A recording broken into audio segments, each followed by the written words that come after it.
Alright guys, NEET का paper फिर से लीक हुआ है। शिक्षा मंत्री ऐसे भागते हुए नजर आ रहे हैं, लोग इनका रेजिग्नेशन मांग रहे हैं। क्या बोलेंगे सर पेपर लीक पे? सर सीबीआई इंक्वायरी की पर ये अपनी गलती नहीं मानते, आप इस्तीफा मांग रहे हो। अभी तक हुआ है कुछ, इतने पेपर लीक हुए हैं।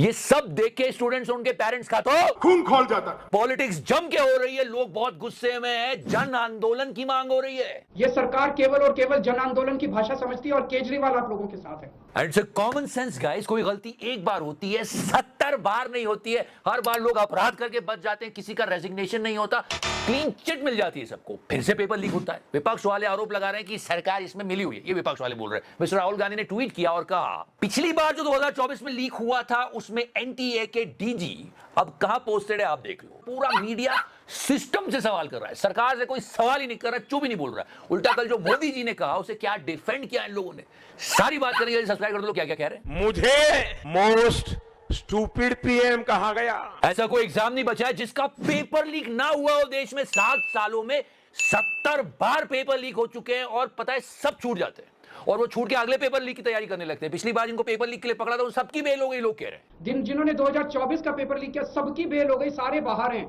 सबको कह दिया गया अब अगले पेपर के लीक करने की तैयारी करो। और जब ये बात पार्लियामेंट में जाती है तो शिक्षा मंत्री क्या बोलते हैं? क्या कि पेपर लीक हुए नहीं, ये पार्लियामेंट में बोला गया। सुन लो एक बार। There is no evidence of paper leak in last 7 years in any numbers. और लोग कह रहे इस बार ये मुद्दा पार्लियामेंट में उठ जाए, यही बहुत बड़ी बात है। यही हम बहुत समझेंगे इस बार, तो इसके भी चांसेस कम लग रहे हैं। अवधेश कुमार नाम आ रहा है सामने बार बार, जिसने पेपर लीक करवाया है। अवधेश कुमार से ज्ञानेश कुमार की तरफ चलेंगे। नहीं, लिसन 22 लाख स्टूडेंट्स का एग्जाम नहीं होता, पर 5 राज्यों के चुनाव अभी हुए हैं, करोड़ों लोग इन्वॉल्व हुए, एसआईआर होती है, ये होता है, वो होता है, वो सब आराम से हो जाता है। सिर्फ एग्जाम आराम से क्यों नहीं हो रही है मित्रों? क्यों नहीं हो रही है मित्रों? मेरी कोई पढ़ाई वढ़ाई नहीं हुई है दोस्तों। शायद रीजन ये तो नहीं है, पूरा देश गुस्से में जो लीक करता है उसका इनकाउंटर कर दिया जाए। यहाँ पर स्टूडेंट का सोचिए जिन्होंने इतना सैक्रिफाइस किया था और रात दिन जाकर पढ़ाई की थी, उनका क्या होगा, देश का क्या होगा? और लोग कह रहे हैं कि कोई जवाबदेही नहीं आएगी, ऐसे ही चलता रहेगा। शिक्षा मंत्री इस बार भी बोल देंगे कि भाई कोई पेपर लीक नहीं हुआ था, और जिन लोगों को पकड़ा जाएगा वो भी बेल पे छूट जाएंगे। मीडिया बात करने नहीं वाला। उल्टा कल मोदी जी ने जो बोला है उसको किस बेशर्मी से डिफेंड किया अंजना रूबिका और तिहाड़ी ने, आप देख के चकित हो जाओगे। Just check that out. फिर से नीट पर आते हैं बाद में। दलाल। और कल मैंने कह दिया था ना क्या कि ये गोदी मीडिया आएगा और मोदी जी को बचाएगा, और ऐसे बचा रहे हैं यार वो। मतलब अंजना जी देखिए, फर्टिलाइजर्स का इस्तेमाल कम करो जो कि इम्पॉसिबल है, वो किसानों को कहा गया। उसको घटाए आधी कर दे। मिडिल क्लास को कहा गया कि खाने में तेल कम डालो। अगर हम तेल खाना कम करें ना। और इसने इतनी बेशर्मी से बात को घुमा के विपक्ष के पेट में दर्द क्यों हो रहा है कर दिया। विपक्ष को पेट में दर्द हो रहा है। अब ये सब चाहे वो सोना हो, सोना का भी वजह आप समझ ही रहे होंगे। अरे कोई सोना नहीं पहन रहा है देश में, कोई सोना पहनने लायक रहा ही नहीं है मिडिल क्लास। पर वो कैसे घुमा रही कि सोना मत खरीदो, उसमें क्या है?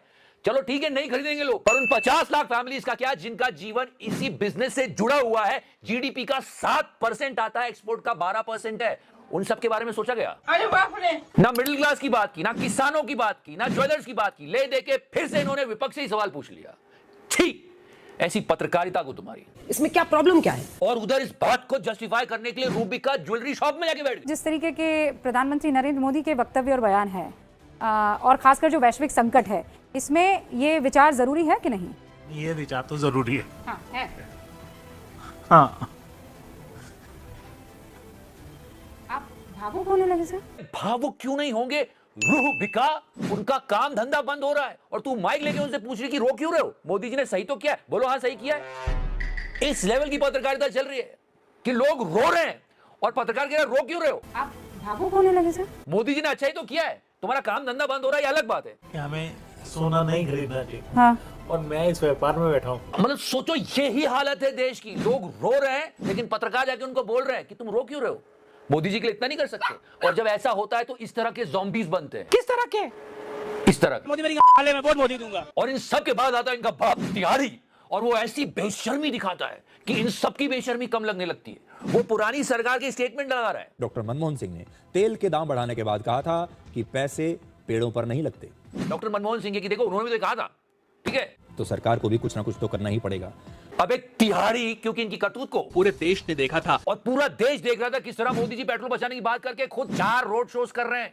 ये फाइटर जेट्स देखे जा रहे थे पेट्रोल बचाने की बात बोलकर। वाह मोदी जी, वाह वाह। अबे मनमोहन सिंह साहब ये थोड़ी करते थे, और रिसेशन 2008 से बचाया था, ये क्यों भूल गया? अगर पुराने नेताओं के वीडियोस की बात कर रहा तिहाड़ी तो फिर ये क्या था? ये कौन बोल रहा है? कि आर्थिक संकट इसलिए पैदा हुआ है कि लोग सोना खरीदते हैं। बताइए, आपके गले उतरता है भाई? तिहाड़ी से पूछो क्या इसके गले उतरती है ये बात? जहां पे सरकार से सवाल पूछना चाहिए, ये सरकार को डिफेंड करके आम आदमी को कटघरे में खड़े कर रहे हैं। दलाल, एक भी ऐसी एग्जाम नहीं है जिसका पेपर लीक ना हुआ हो। क्या कर रहे हो? लोग गुस्से में हैं और बेशर्मी तो यहाँ पे इतनी हुई है कि मैं आपको क्या बताऊं। सच्ची? अरे मुच्ची, ये पकड़ में थोड़ी आता पेपर लीक हुआ क्या है? क्या कि 1 मई को ही पेपर लीक हो गया था जिसकी कीमत थी 5 लाख रुपए। उसके बाद जिसके पेपर हाथ लगा उसने सोचा थोड़ा बेनिफिट कर लेते हैं, उसने इस पेपर को आगे बेचना शुरू करा। बेचते बेचते वो 30,000 तक आ गया। सोचो, अगर उस 5 लाख वाले के मन में लालच नहीं आता तो ये पेपर लीक हुआ किसी को पता ही नहीं चलता। वो बिकते बिकते 30,000 का हो गया। तब सरकार की आंखें खुली कि यार ये सैंपल पेपर में सारे क्वेश्चंस तो वही आ रहे हैं, सेम। इसलिए तो छोटे चिकारा कहता है क्या कि बेईमानी के धंधे में ईमानदारी का होना बहुत जरूरी है। पर आप तो सबसे बड़े बेईमान हो। चुप्पे, क्या ही हालत चल रही है देश की कि नेता एमएलए खरीदने में बिजी है, स्टूडेंट्स एग्जाम के पेपर और उद्योगपति पूरा देश। और जो शेष बचता है वो है मिडिल क्लास, जिसके कंधे वैसे ही टूट चुके हैं देश का बोझ उठा के। उसको बोला जाता है कि देखो तुम बाहर मत जाओ, हाँ खाने में तेल कम यूज करो, हाँ अब्रॉड बिल्कुल मत जाना, हाँ सुनो और एक और बात, वर्क फ्रॉम होम कर लो ना यार। देश में जनता गुस्से में। केजरीवाल साहब कह रहे हैं जन आंदोलन कर लो जी, मैं साथ हूं जी। और मैं उन सब बच्चों को बोलना चाहता हूं कि सड़कों के ऊपर उतरना पड़ेगा।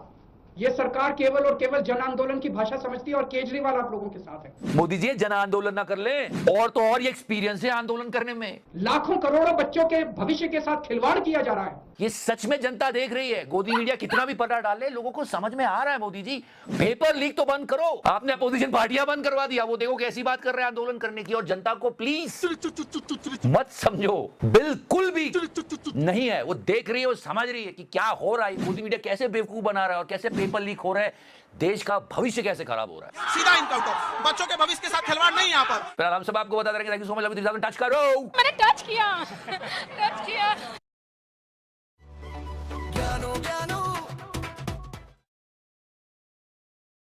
ए पुलिस, योगी जी धीरे धीरे।